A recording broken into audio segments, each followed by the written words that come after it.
tenagamu sebelum masa tuamu datang. Kemudian yang kedua, faragaka gubla syuglika, masa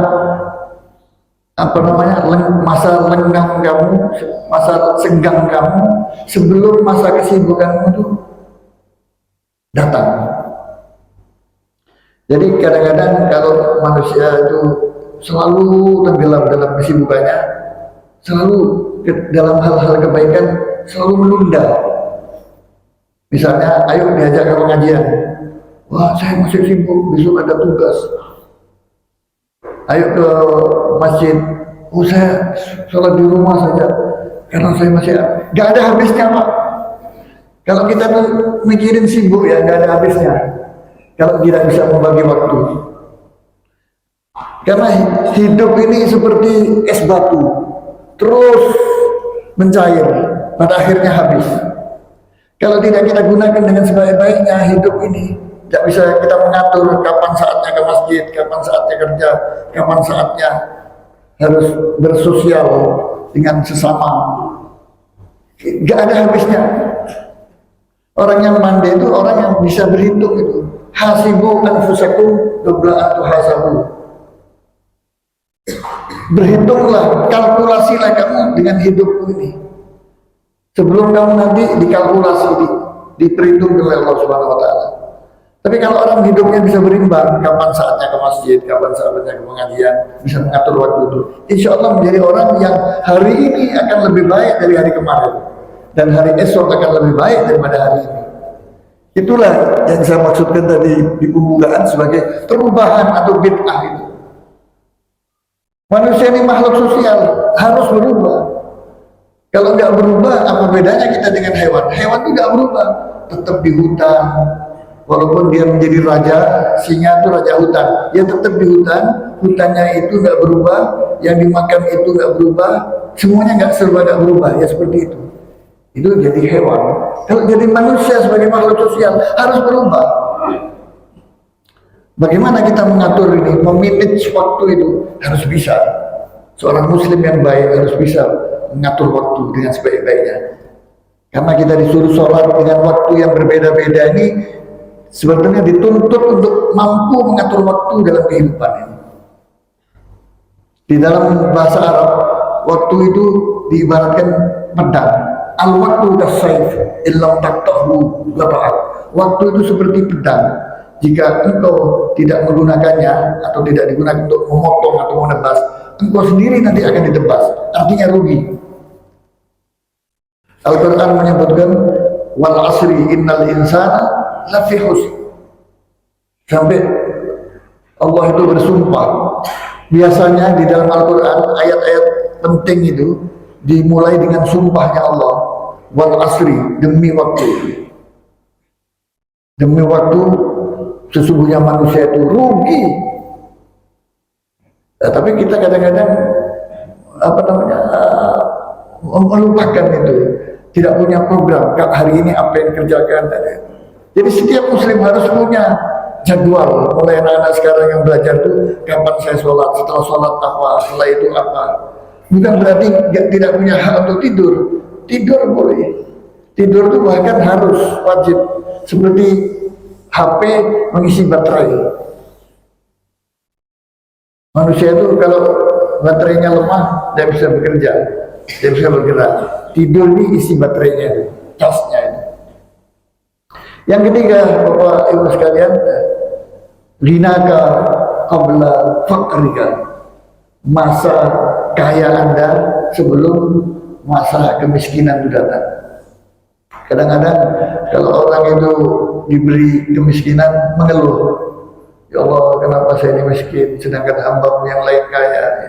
Padahal kalau diberi kekayaan sebagai ujian, dia tidak mampu menjalankan kekayaan itu dengan baik.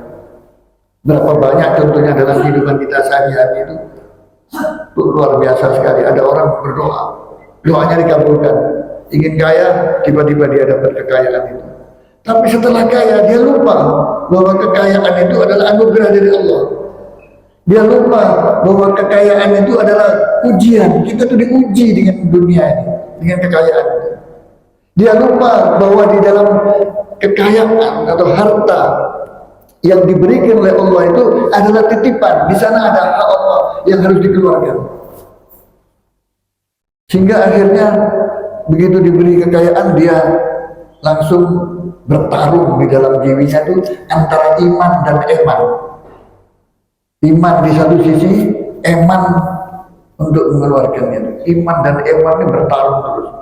Nah, kalau imannya yang kalah, emannya yang menang, tidak keluar harta itu.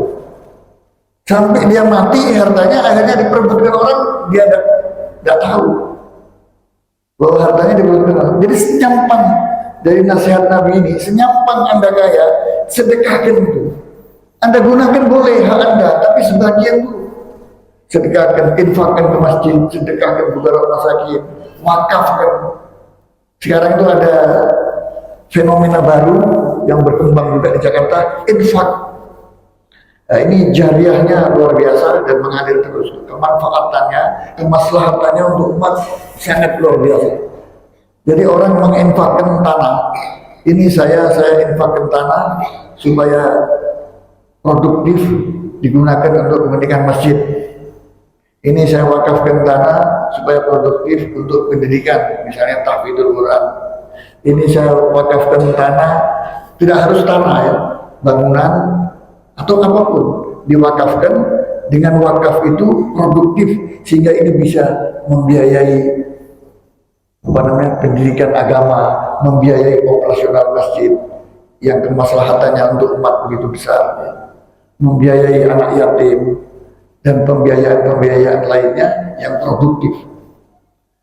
Nah, itu sudah berkembang di mana? Di Jogja, Masjid Jogo Krian. Saya juga pernah diundang di Masjid Jogo Krian waktu itu seminar akidah beberapa tahun yang lalu dengan Profesor Dr.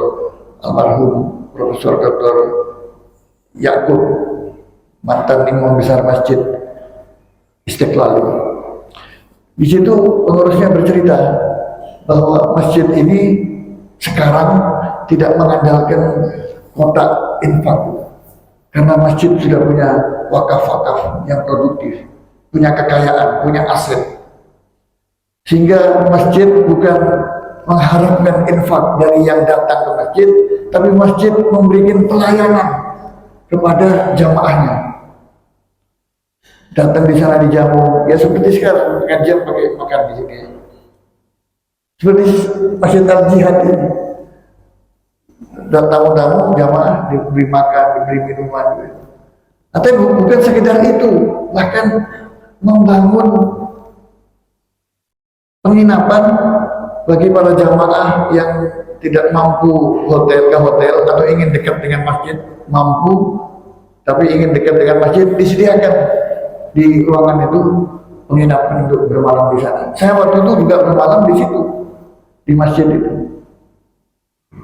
Jadi artinya masjid akhirnya menjadi suatu pusat atau denyut nadi dari semua aktivitas yang ada ini. Tidak sedikit masjid yang buka sekolahan, Robotul Atfal TK, bahkan sampai universitas. Tapi Jogo Krian di Jogja ini memang hanya untuk berkhidmat kepada para musafir, kepada masyarakat di lingkungan di mana masjid itu berada, yang tadinya sering meninggalkan sholat, tidak pernah kenal sholat, sekarang menjadi orang yang muhimus sholat, menjadi orang yang sholat selalu berjamaah di masjid. Nah, ini saya kira yang dilakukan Jogo Krian juga bid'ah hasanah untuk kemaslahatan umat. Yang keempat, sehataka qabla saqamika. Kesehatan Anda sebelum masa sakit Anda itu datang. Ini kesehatan, Masya Allah, Bapak Ibu sekalian. Anugerah Allah yang paling besar itu adalah kesehatan. Saya pernah minta satu petuah dari ayah saya, almarhum. Doa apa yang pertama harus kita sebutkan ketika saya berdoa? Saya bilang, berdoalah tentang minta kesehatan. Karena dengan sehat ini kita bisa beraktivitas. Kita bertemu di sini, alhamdulillah, bangun pagi melek mata kita, alhamdulillah sehat, tidak kurus sesuatu apa. Kadang-kadang kita dengar tetangga kita, saudara-saudara kita, sahabat kita, siang-siang kita dapat WA sahabat kita habis bangun pagi, tahu-tahu di rumah sakit pakai selang dan sebagainya. Baru tahu orang itu nilai kesehatan itu. Tapi kalau orang itu tidak tahu harga dan nilai kesehatan, itu kadang-kadang sembrono dengan kesehatannya. Wah, nggak apa-apa, makan aja, nggak apa-apa, minum aja. Tapi kalau orang jaga-jaga dirinya, menjaga kesehatan itu, dia insya Allah akan selamat. Doa panjang umurnya, doa sehatnya, didukung dengan ikhtiar, akan bisa terlaksana. Karena Bapak Ibu sekalian, takdir itu bisa berubah, ya. Kita nggak tahu. Tapi takdir itu bisa berubah karena doa dan ikhtiar. Tapi kita nggak tahu takdir kita ini seperti apa. Kita hanya dituntut untuk bagaimana berusaha dan berikhtiar, berusaha dan berdoa. Itu aja tugas kita. Tapi yang menentukan takdir itu Allah. Dan takdir itu bisa berubah. Dalam Al-Quran ada dalilnya itu, yamhullahu ma yasha'u wa yusbit wa indahu ummul kitab. Allah itu bisa mengubah, bisa menghapus nasib orang itu dari jelek menjadi baik. Sebaliknya dari baik menjadi jelek, dari jelek menjadi baik, bisa. Ada juga yang ditetapkan mulai lahir sampai mati sudah nanti jadi baik. Kalau dia melakukan kejelekan, akhirnya husnul khotimah. Karena Allah menetapkan tidak berubah. Tapi ada yang bisa berubah. Kita nggak tahu ilmu Allah ini. Karena ilmu Allah itu fi lauhin mahfuz. Nah, dengan apa? Kita hanya tahu dengan ajaran bahwa takdir buruk itu bisa berubah dengan kebaikan. Innal hasanat yudhibnas sayyi'at. Sesungguhnya kebaikan itu menghapus keburukan. Jadi kalau orang hari ini lebih baik, besok lebih baik, terus lebih baik, tidak mustahil sampai akhir hayatnya husnul khotimah. Karena perjalanannya terus baik. Karena dia takut berbuat tidak baik. Baik terus sampai pada akhirnya dia tetap baik karena terjaga kebaikannya itu. Soal kesehatan ini kadang-kadang kita kaum muslim ini kurang menjaga nikmat Allah yang satu ini. Padahal ini luar biasa. Ada pepatah Inggris Pak yang mengatakan seperti ini. Money loss, nothing loss. Uang hilang, tak ada yang hilang karena uang bisa dicari. Yang kedua, health loss, something loss. Kesehatan hilang, separuh milik Anda sudah hilang. Kalau orang kena gula, yang manis-manis nggak boleh. Kue yang enak-enak nggak boleh. Kalau orang kena hipertensi, kambing nggak boleh. Semua yang enak-enak. Aduh, kadang-kadang mau makan apa ini? Ini nggak boleh, ini nggak boleh. Ya sudah, itu risiko. Karena Anda tidak jaga kesehatan, begitu kena, larangannya begitu banyak. Karena itu dikatakan health loss, something loss. Separuh milik Anda itu sudah hilang. Dan yang terakhir, spirit loss, everything loss. Jiwa hilang, segala-galanya milik Anda itu sudah hilang.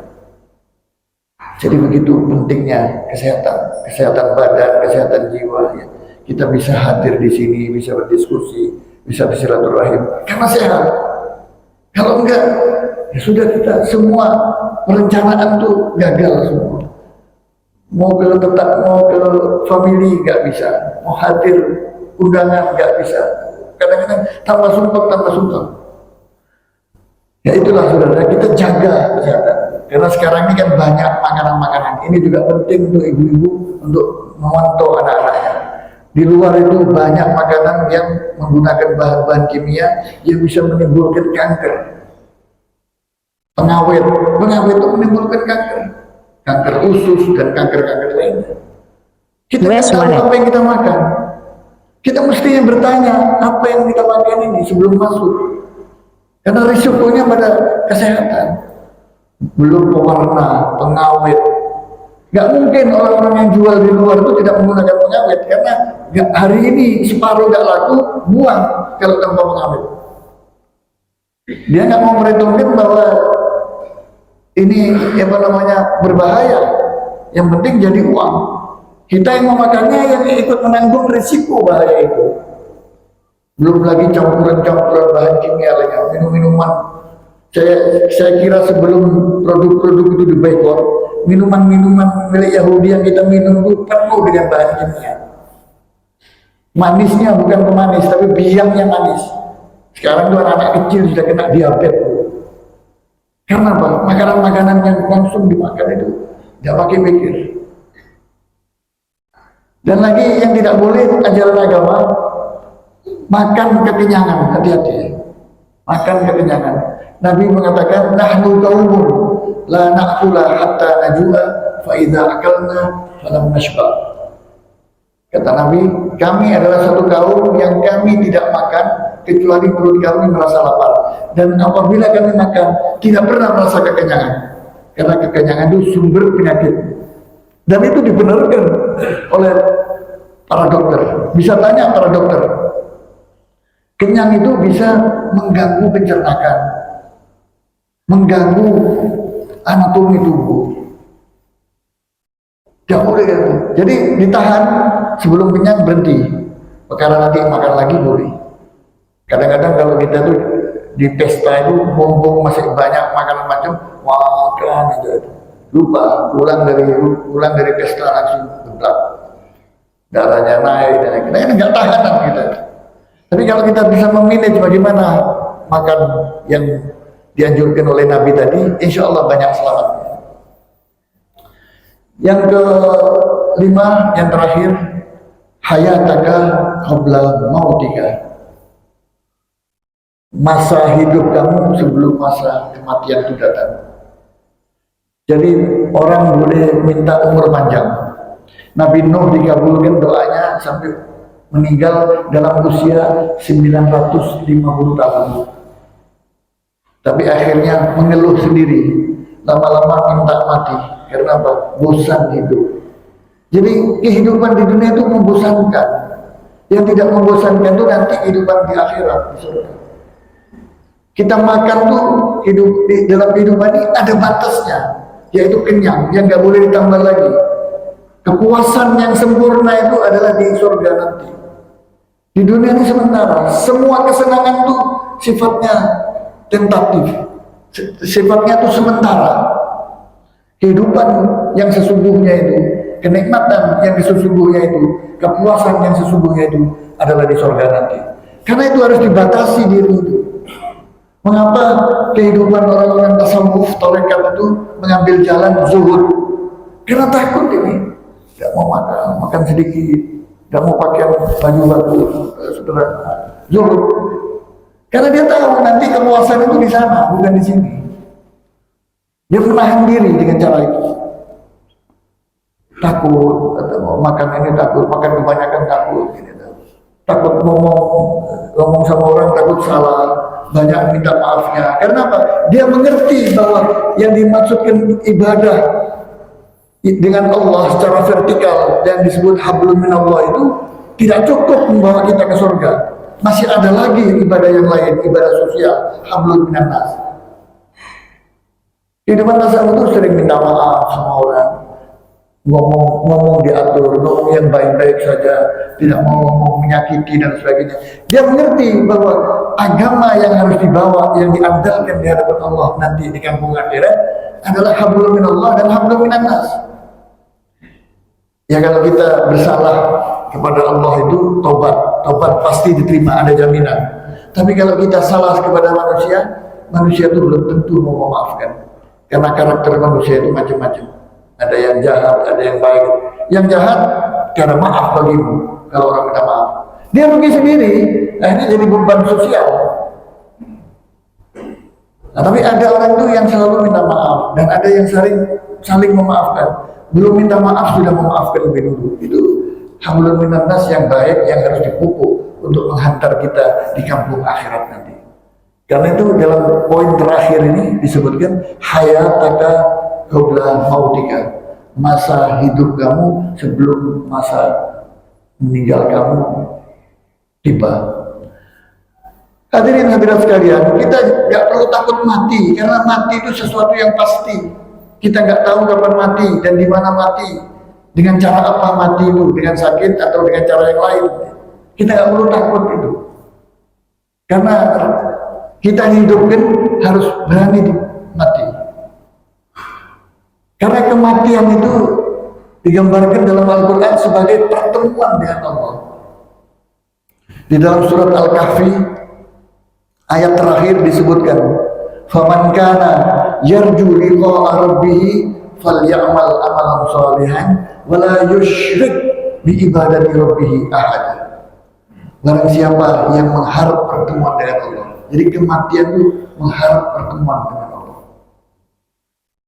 Falyamal amalan shalihan, maka berbuatlah amal soleh sebanyak-banyaknya, yang baik, yang berkualitas. Wala yusyrik bi ibadati rabbih ahada. Satu yang jangan jalankan, yaitu menyekutukan Allah dengan yang lain. Itu dosa yang tidak terampunkan. Dosa yang tidak terampunkan, yang harus kita mulai dengan syahadat lagi, taubatan nasuha lagi. Kalau ada yang terpleset di dalam syahadatnya, dalam bertauhid. Jadi mati adalah sesuatu yang pasti, tidak bisa kita hindari lagi. Orang boleh saja minta panjang umur karena ingin beramal soleh yang lebih banyak, boleh saja, mungkin dikabulkan atau mungkin tidak. Ada satu riwayat cerita Nabi Allah Ibrahim alaihissalam pernah didatangi malaikat maut, karena Nabi Ibrahim adalah Khalilullah, ya, kecintaan Allah. Khalilullah ini sahabat dan kekasih Allah, ya. Khalilullah adalah kekasih Allah. Malaikat maut datang kepada Nabi Allah Ibrahim, lapor dulu, "Ya Ibrahim, saya diperintahkan oleh Allah untuk mencabut nyawa Anda." Kaget Nabi Ibrahim. Walaupun sebagai Nabi kaget. Sekarang nih ditugaskan untuk mencabut nyawa Anda, kaget. Bagaimana mungkin saya ini kekasih Allah? Apa tega kekasih Allah mau mencabut nyawa saya? Tidak berani Israel untuk mencabut nyawanya Nabi Ibrahim. Akhirnya lapor ke Allah Rabbul Alamin. Kata Allah kepada Israel, "Balik lagi kamu, katakan kepada Ibrahim, apakah tidak gembira seorang kekasih bertemu dengan yang mengasihinya, yaitu Allah Rabbul Alamin?" Sampaikan, wah kalau gitu sudah, sekarang saya ingin ketemu dengan Allah. Kalau itu kematian itu adalah pertemuan dengan Allah, secepatnya sekarang ambil nyawa. Maka Nabi Allah Ibrahim dicabut nyawanya. Ini kisah juga bersinggungan dengan apa yang saya sebutkan lagi. Faman kana yarju liqa'a rabbih falyamal amalan shalihan wa la yusyrik bi ibadati rabbih ahada. Barang siapa yang ingin bertemu dengan Allah, ya, maka berbuatlah sebanyak-banyaknya amal soleh dan jangan sekali-kali menyekutukan Allah dengan yang lainnya. Jadi amal soleh ini adalah kendaraan kita untuk menyampaikan kita bertemu dengan Allah. Jangan takut mati. Kalau kita sudah hidup ini dalam koridor yang benar beribadah, baik ibadah kepada Allah, ibadah sosial, tidak perlu takut mati. Yang perlu takut mati itu orang yang hidup dalam kemaksiatan dan kemungkaran, yang mestinya takut mati itu. Tapi kalau kita hidup dalam koridor agama yang benar, tidak perlu mati. Tapi yang penting bagaimana kematian itu indah dan dikenang orang. Kata ulama-ulama terdahulu mengatakan, ketika engkau lahir, orang-orang di sekelilingmu itu menangis semua. Oleh karena itu, nanti ketika engkau meninggalkan dunia ini, ya, buatlah mereka itu menangis, sedangkan engkau tersenyum bertemu dengan Allah Rabbul Alamin. Mudah-mudahan kita sekalian semua insyaallah mendapatkan hidayah dari Allah. Hadanallahu wa iyyakum. Wallahu muwaffiq ila aqwamit thoriq. Assalamualaikum warahmatullahi wabarakatuh.